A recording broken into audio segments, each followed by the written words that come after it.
Living with your kids in old age, a blessing or a curse? What if I told you that this seemingly perfect solution can end up stealing your happiness, your independence, and even your identity? Stick around, because what I'm about to share could change the way you think about aging and family. When we think of old age, we imagine a peaceful time filled with the love of family, stability, and comfort. Many believe that moving in with their children is the answer.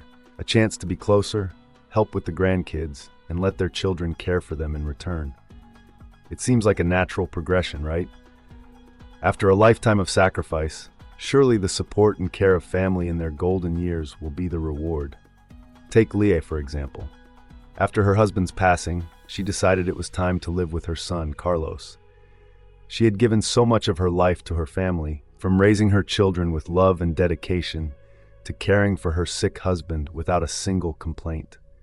She thought that moving in with Carlos would bring her the joy of being close to her grandchildren, helping with daily tasks, and rekindling the sense of purpose she had lost. At first, everything seemed perfect. Lee felt useful again, cooking, cleaning, and spending time with the kids. But as time went on, what started as a simple act of love began to feel like a prison. The small favors turned into everyday demands, and Leah found herself in a role she never expected to play: the caretaker, the unpaid assistant, the invisible presence in the house.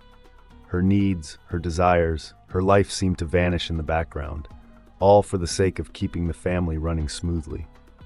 The initial joy of being close to her children and grandchildren started to fade, replaced by frustration and resentment.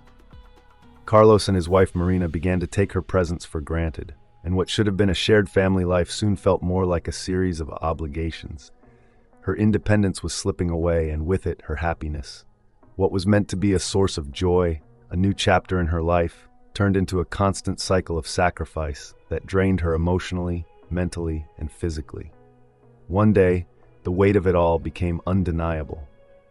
Lee realized she was no longer the woman who had once enjoyed her independence, who had cherished quiet moments alone with a good book or a leisurely walk through the park. She had become someone else, someone who put everyone else's needs first, at the cost of her own happiness. She was exhausted, not just physically, but emotionally. The constant demands were suffocating, and what made it worse was the lack of appreciation. Her efforts went unnoticed, her sacrifices unrecognized. Slowly, the connection she once felt with her family began to erode, replaced by a quiet bitterness. The love she had for Carlos and his family was still there, but it had become overshadowed by the weight of resentment. Leah found herself asking, was this the life she wanted for herself in her later years? Was the closeness she had hoped for really worth losing her own sense of self? The tipping point came when Leah decided that enough was enough. She was ready to make the hard decision, to leave, to regain her independence, to reclaim the life she had lost. It wasn't going to be easy. She would miss her grandchildren, the family connection, but she knew that to be the mother, the grandmother she wanted to be, she had to put herself first. It was the only way to preserve the dignity and happiness she had sacrificed for too long. The conversation with Carlos and Marina was painful. They didn't want to let her go, especially because they saw her as an essential part of their lives. But Leah had made up her mind. I need to rediscover who I am, she said. I can't lose myself in the process of taking care of everyone else. I need to be happy too. Her decision wasn't just a physical one. It was an emotional and psychological breakthrough. She was taking back control of her life. She was choosing herself. Lee's return to her own home was a powerful moment of personal liberation.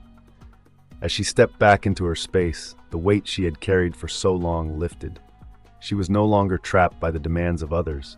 The quiet, peaceful solitude she found in her own home became the foundation for her happiness. Leah was living her life again, on her own terms. The lesson is clear. In old age, it's easy to think that living close to your children is the solution to everything.